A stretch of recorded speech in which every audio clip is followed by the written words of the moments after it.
Hello. Uh, Today I'm supposed to have a vlog update, but I pretty much got nothing in terms of vlogs. So, I did make a couple new items. I have pulled out my handy little crochet hook.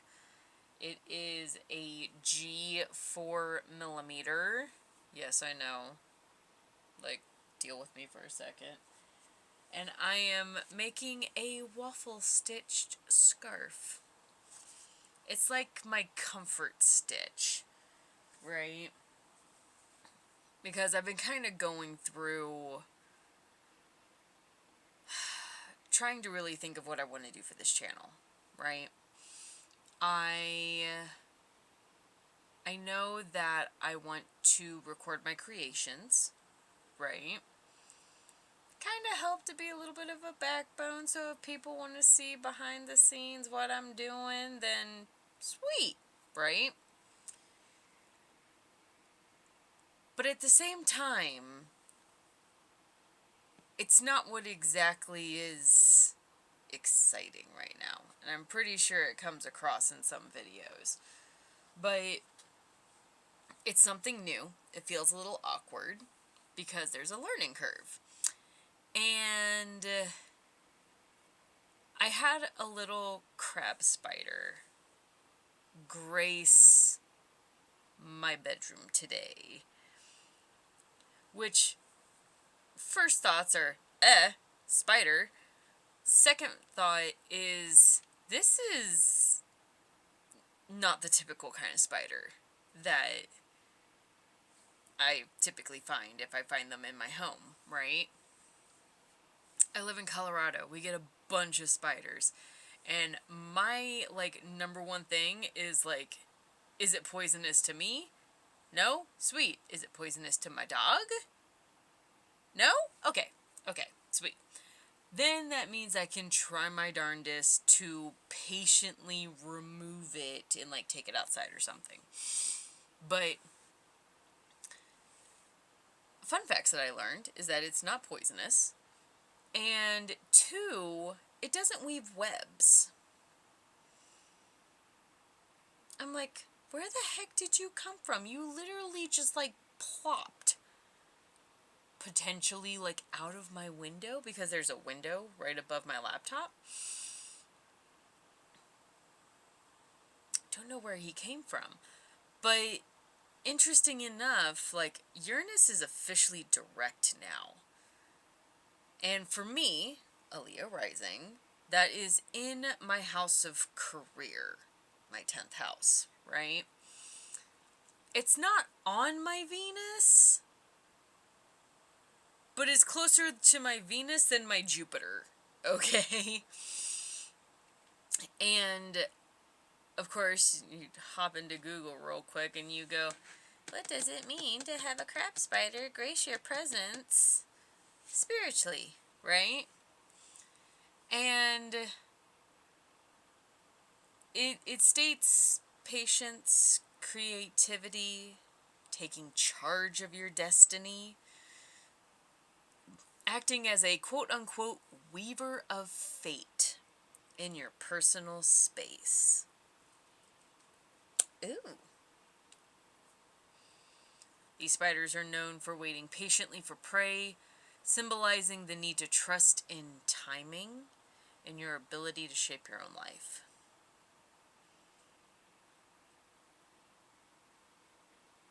Maybe that resonates with someone. Maybe it doesn't. But I know personally for me, I keep feeling like I am running on a treadmill, anticipating to make progress, but it doesn't matter how fast I run. I'm only going as far as the track will loop, right? It's very hanged man energy. I'm in a liminal space. And it's a lot, it's asking for a lot of patience. And I feel like I've been doing nothing but waiting. So I went and I bought one of those little book stands so that I can now read while I crochet and or knit. I ended up making a hat with weight 3 yarn, double-stranded. It feels so squishy. But I feel like I did a little bit of a better job on closing her up at the top. Still some adjustments I need to make, but it's a lot better than my first attempt to make a hat out of weight 4 yarn, right? It takes forever, but that's why I double-stranded it. But that's going to be different than me using 8mm needles. I mean, 5s are going to take longer because it's smaller and you have more stitches, right? Patience. And I just...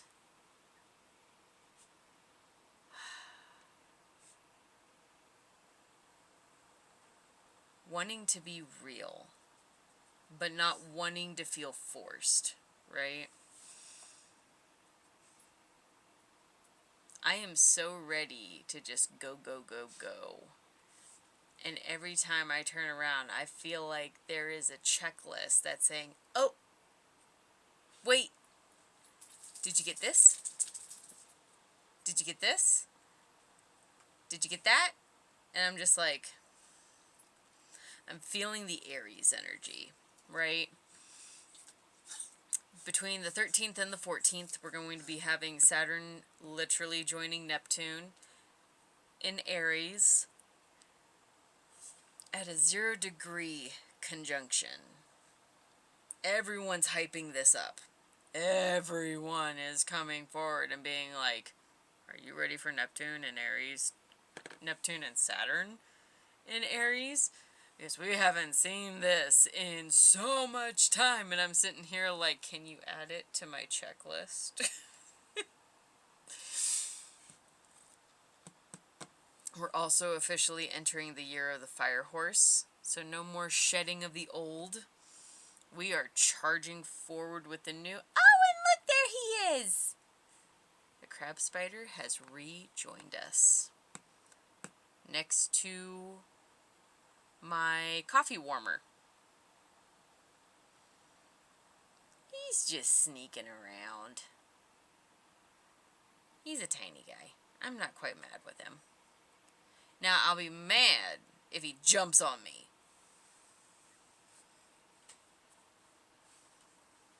But anywho. Why don't we pull some cards? Maybe we should pull some cards and do a little bit of a tarot reading. What can we potentially expect for our Neptune and Saturn conjunction in Aries? Okay, here we go, right? Spirit, what message do you have regarding Neptune and Saturn joining in Aries?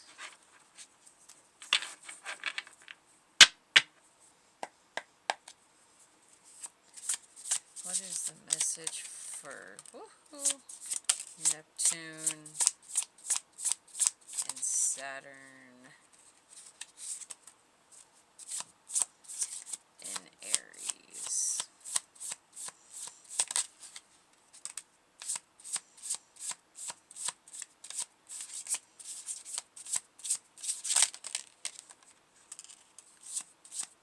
Ooh, okay.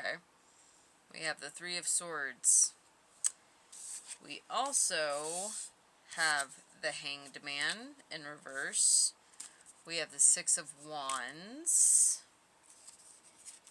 We have the Two of Swords in reversed.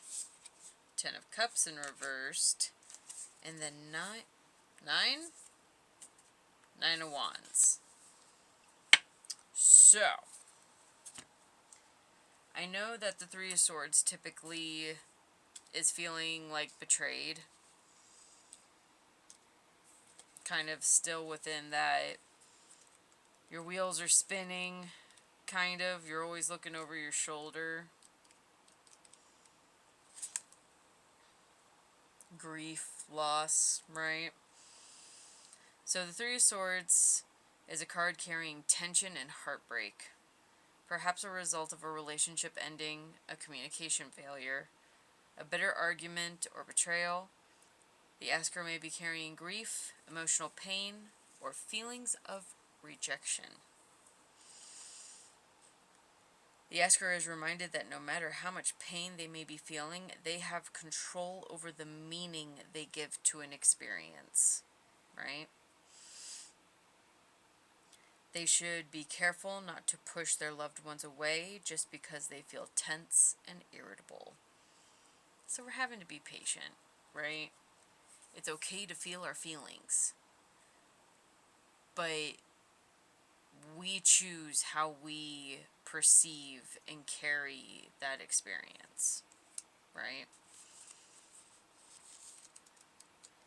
But now we're going to the Hanged Man. This is the Hangman in reverse, so he's getting ready to cut himself loose, right?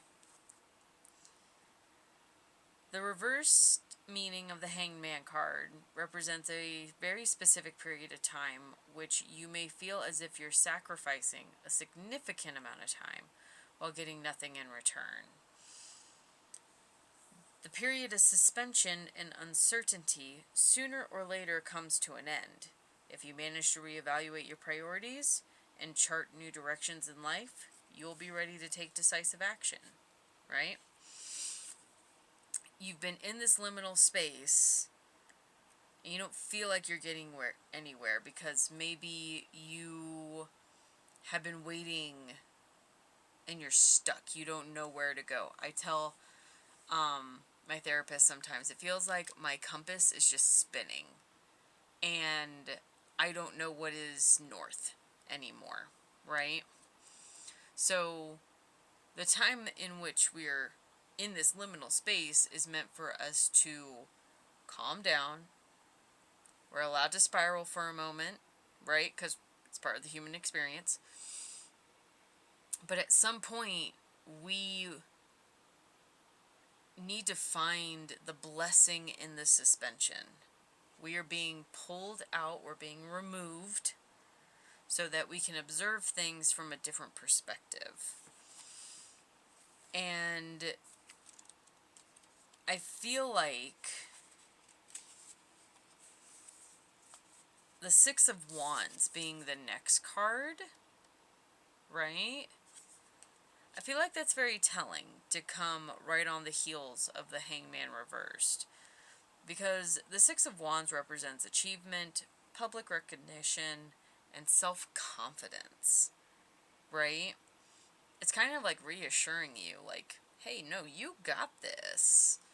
Like, you may have taken an L somewhere, but you're doing great. Like, for everything that has landed on your plate, on your, like, right at your feet, you're handling it so much better than you're giving yourself credit for.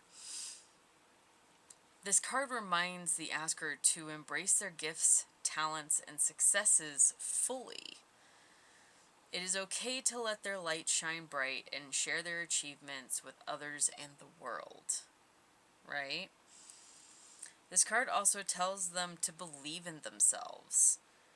We were all born with a unique life purpose, and those dreams would never have been given to us if we were not meant to achieve them. So, it's kind of like we're coming out of this space. You've been hanging out. Have you embraced your inner child? Have you been able to take this time to find what brings you joy, right? After this, we go into the Two of Swords in reversed, right? We know we're hanging out. We know we're about to come out of this space. Like the butterfly about to break out of the cocoon is kind of like the imagery that I'm getting. And the very steed that we are meant to ride out on is being held back by our Two of Swords. And in reversed, the Two of Swords suggests that we have to make a decision between two options, but we feel stuck and unable to make a move, right? Circling back to the Hangman. This card also reminds the asker that they have everything within them to make a decision. Their intuition knows the best route to take. Sometimes it can feel tough to trust our inner hunches, but this card indicates that the full picture will soon come to light, right? So we're stuck. We're stuck and we're a little scared, right? Because we're at a crossroads. We're at the fork in the road. And the path that we're coming from, the bridge that we crossed to get to this crossroads, is literally crumbling. We can't go back, right? And we're always like, what if I make a mistake? I remember there was a different reading that I was watching here on YouTube, and they had stated that you're going to have to make a choice, right, between two options. And neither of them are bad. But there's always the chance that that second road will come back for you to also travel down. Your options aren't bad. You don't have to worry about making a wrong choice. You need to trust your gut. You need to trust your intuition. And at this point, follow your heart, right? We have an emotional blockage. I got a cough. Give me a second. Oh, that's better. So, the Ten of Cups in the reversed indicates that the asker is struggling to find personal fulfillment or a sense of happiness in their life. It is a reminder to take a step back and reassess what truly brings joy and meaning. The Ten of Cups reversed suggests that it is time to address any underlying issues and work towards finding balance and harmony in all areas of life. Right? Something is disturbing your once serene happiness, such as quarrels or conflicts of interest among family members or close friends. Someone could be creating problems that are poisoning the lives of your loved ones.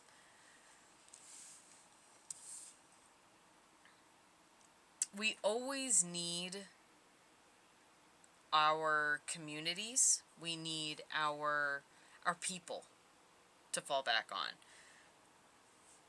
Most creatures in the world exist within packs, right? Everyone needs a village. Everyone needs people to lean on, whether it's friends, whether it's family. And as humans, we are naturally drawn towards community.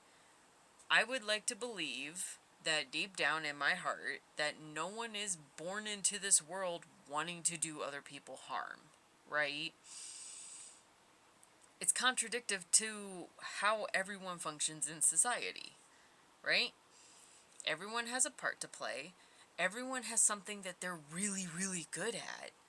So why would you do everything you can to pull the rug under someone who's just helping everyone else, right?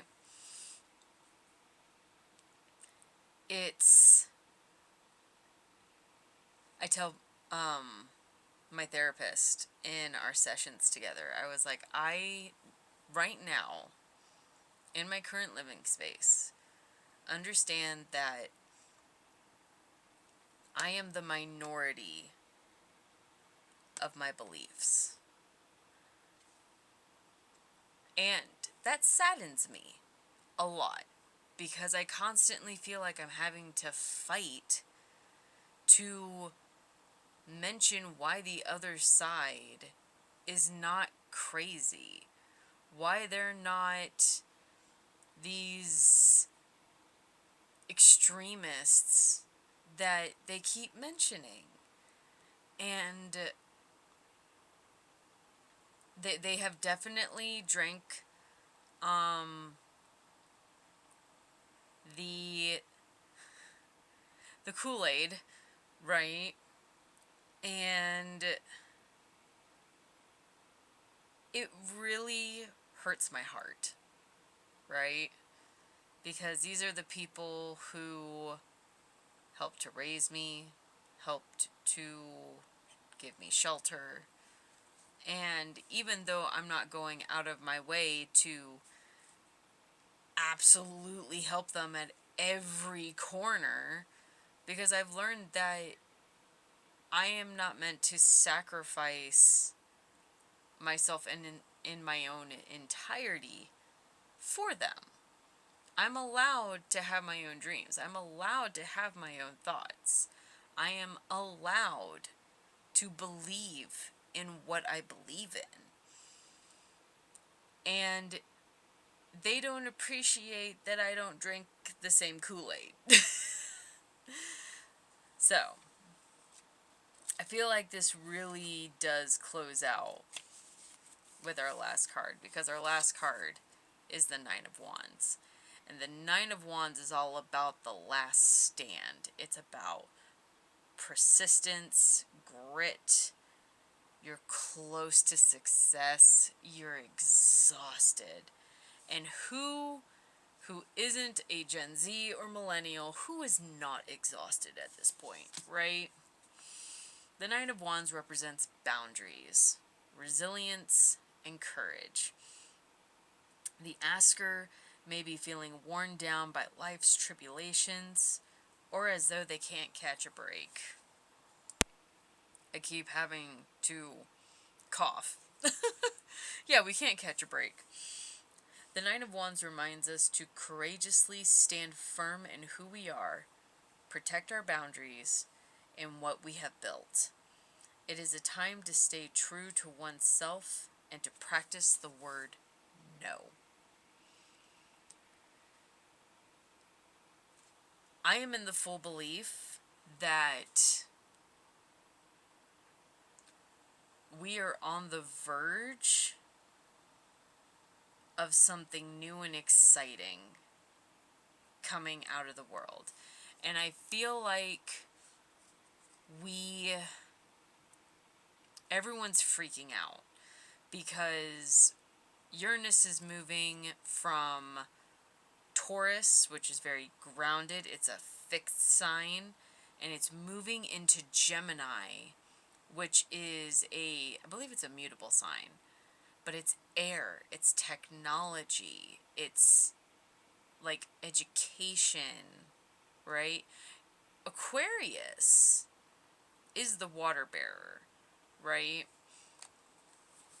It's all about community. It's all about being able to connect with one another.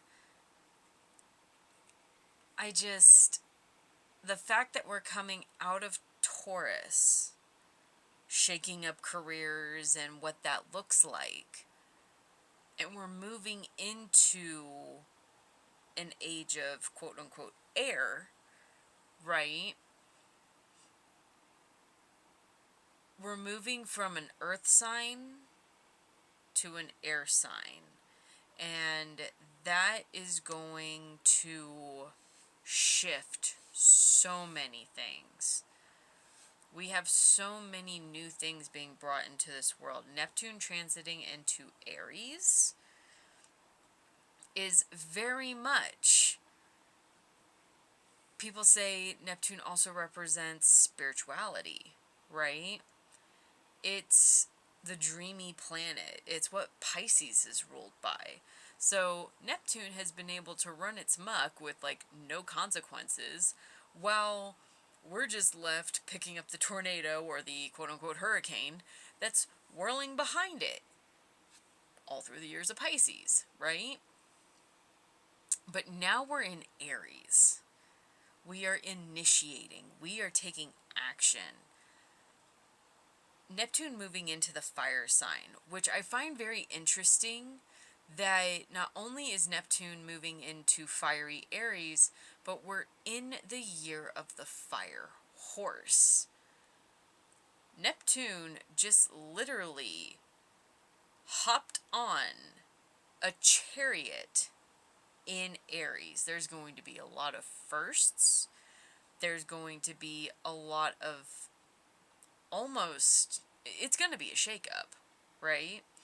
Because you're questioning everything.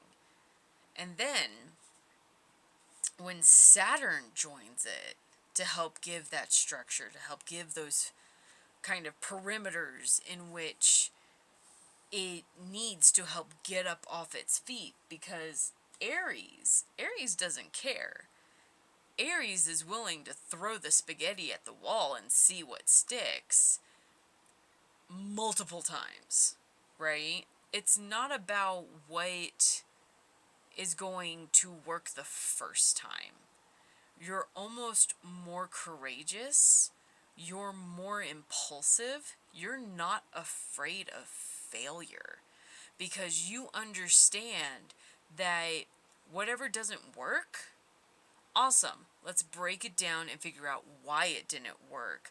Let's take what we've learned from that and apply it with Saturn to the next round, right?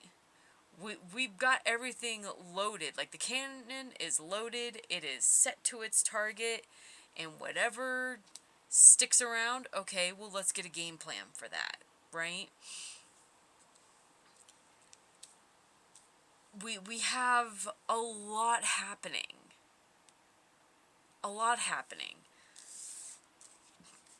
And the Two of Swords, the Ten of Cups, and the Nine of Wands, I feel like is going to be major in describing how we basically step forward, right? Pulling the wrong card. We're being indecisive because we feel paralyzed. We have been in a position where we've been hanging around, but now it's time to take action. We're able to identify the fact that there is trouble within our foundation, within our community, within our tribe, and we have to stand our ground. It's almost as if the veil will be lifted. And I almost imagine that the grip that this energy, this Two of Swords energy, I almost imagine the roots of a plant that are tangled up and coiled around someone, which is causing this strife, because it's going to take a lot of resilience to pull those roots out, because it's more than just surface level belief, right? People may have chosen the roads that they had because they honestly believed in those foundations and that was right. They don't like it being questioned. They don't like that all of a sudden you have boundaries, that you are mentioning the other side, because that would mean that they were wrong, right? And I feel like Aries taking on Neptune and Saturn is going to be a moment in time where we are literally ripping the Band-Aid off. And for some people, awesome, sweet, get a rippin', right? It's like, let's just be done with this. But for those who have relied on those roots for as long as they have, it's going to be a roller coaster. And we have to stand ground. We can't lose our faith. We can't lose our hope. Because we are the most adaptable. And we're not afraid to dream that things can be better. And it's not just for one group. We know that things can be better for everyone. Because we are a community. We are a village. We are people who rely on each other. So why wouldn't we try to help boost each other up? Right? Unless you go behind my back and you do something to make me upset. Okay? I believe we can still have a conversation and talk it out. Will hands have to be thrown at some point? At some point, hands will be thrown. Because that's almost like human nature. Right? There are some people who can talk it out. There are some people who just... they don't know how to do anything without hands a-swinging. But it's about understanding what battle we are approaching and understanding what our individual tasks are to help bring this new dawn into this world as smoothly as possible. We know there's going to be bumps. It's going to be windy. And there's probably going to be rain. So, who's bringing the umbrella? Right?